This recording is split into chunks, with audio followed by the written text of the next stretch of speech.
Hola, buen día. Este equipo está conformado por Yadira Salinas y Elizabeth Salinas, su servidora. Nosotros estamos practicando en la Escuela Emiliano Zapata de la comunidad de Santiago Ixtotitlán, perteneciente a Villa Guerrero. En este video hablaremos sobre qué es un diagnóstico participativo, pero primero comenzaré con su definición. Pues bien, como sabemos, el diagnóstico participativo es un proceso sistemático que sirve para reconocer una determinada situación y el porqué de su existencia.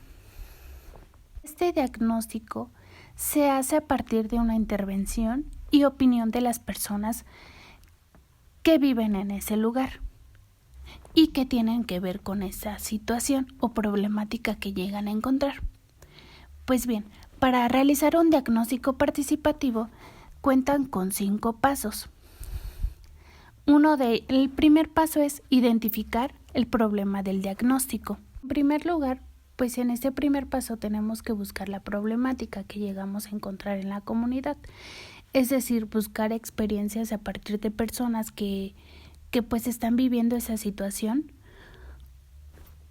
Pero ante ello tenemos que buscar a una persona involucrada o a alguien que pues puede ser ahí la víctima.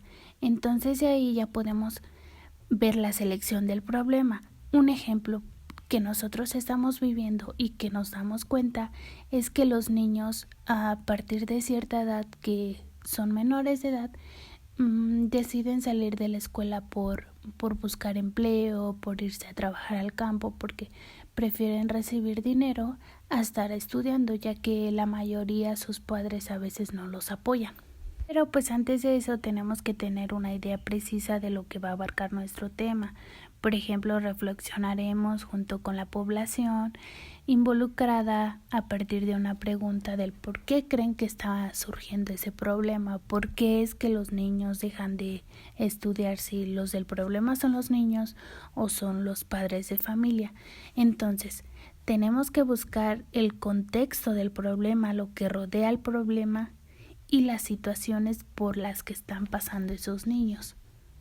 Pero para definir lo que necesitamos saber tenemos que tener 2 cosas. Una, desarrollar un marco de análisis y otra, formular una lista de preguntas.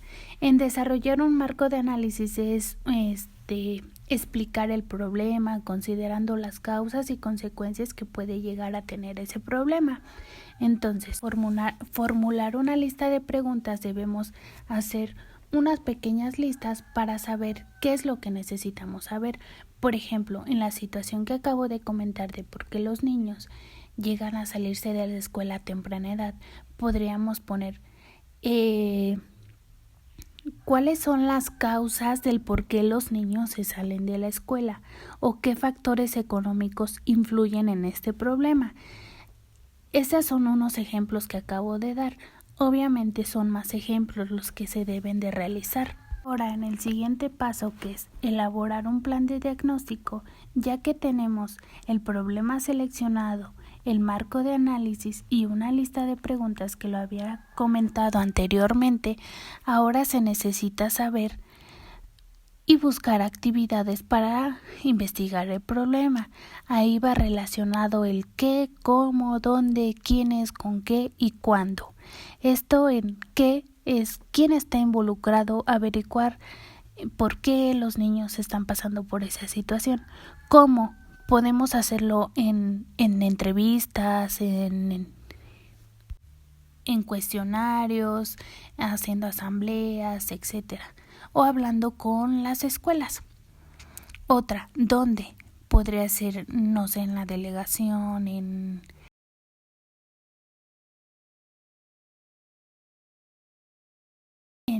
las escuelas, etcétera. ¿Quiénes? Nosotros que queremos saber la problemática, los equipos, varios miembros del equipo, etcétera. ¿Con qué? Realizando unas entrevistas en el cuaderno, en la computadora, etcétera. ¿Cuándo? Ahí se selecciona la fecha en cuándo es que vamos a realizar eso, de qué tiempo a qué tiempo va a durar esas actividades. ¿Para qué? Para lograr buscar la problemática y el por qué, como lo había comentado, qué, cómo, dónde, quiénes van a participar, etcétera. En el paso 3 es muy importante que, como dice el título, recoger las informaciones, ya que hemos hecho las actividades que fueron las entrevistas, los censos, hablar con los padres de familia, hablar con las escuelas. Ahora de ahí ya podemos recoger la información que nos hace falta para lograr un mejor entendimiento en el problema, ya que pues tenemos más a fondo el tema relacionado del por qué, las causas, las consecuencias, etcétera. De ahí nos damos cuenta que podemos guiarnos por dos fuentes de información. Una son las primarias, que como ya lo había comentado, esto va de la mano con las personas que están viviendo la problemática, las personas que están viviendo sobre esa situación. Otra, las secundarias, que es donde pueden buscar información en libros, en mapas, etcétera, que traten sobre la problemática que está ocurriendo.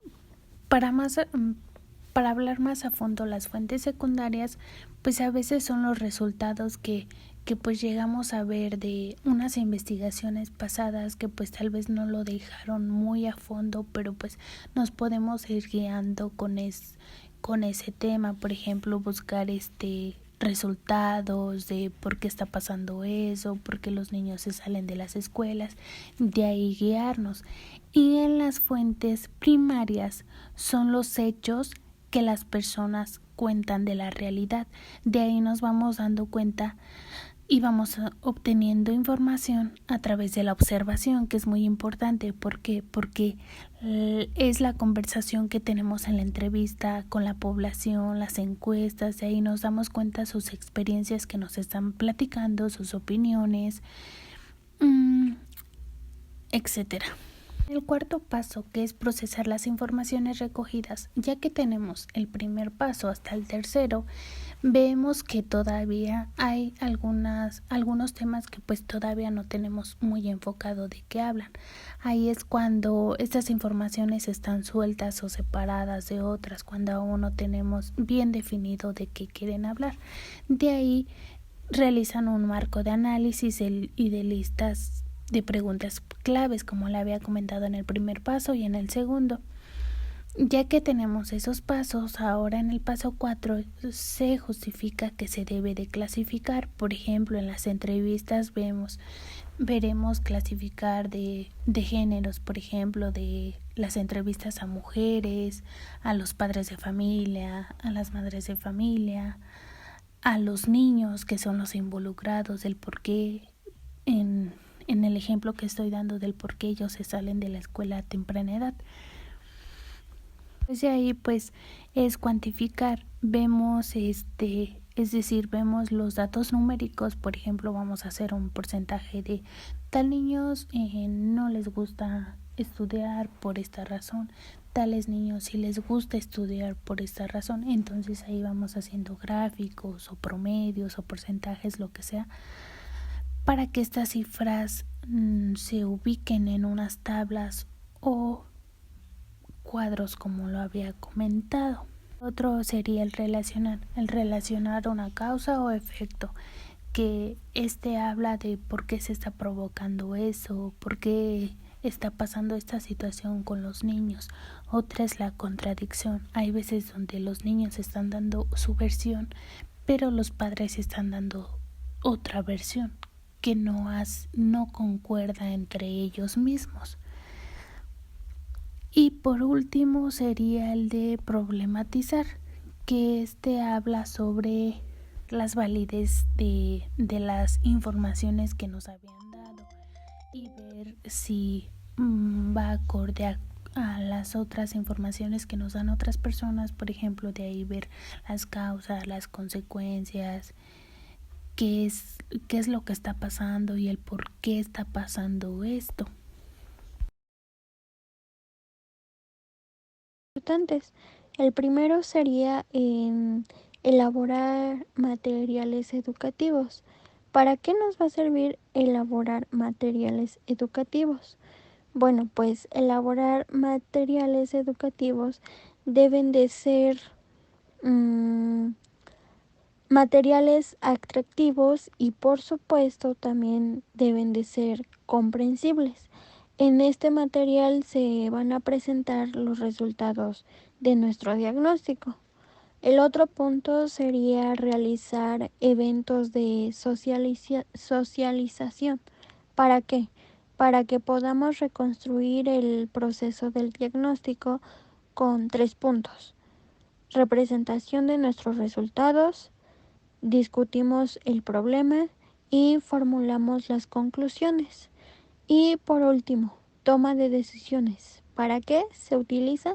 Se utiliza para poder aclarar si los resultados son suficientemente el problema o si también es satisfactorio o por o igual si debemos de complementar alguna otra información que haga falta en nuestro diagnóstico.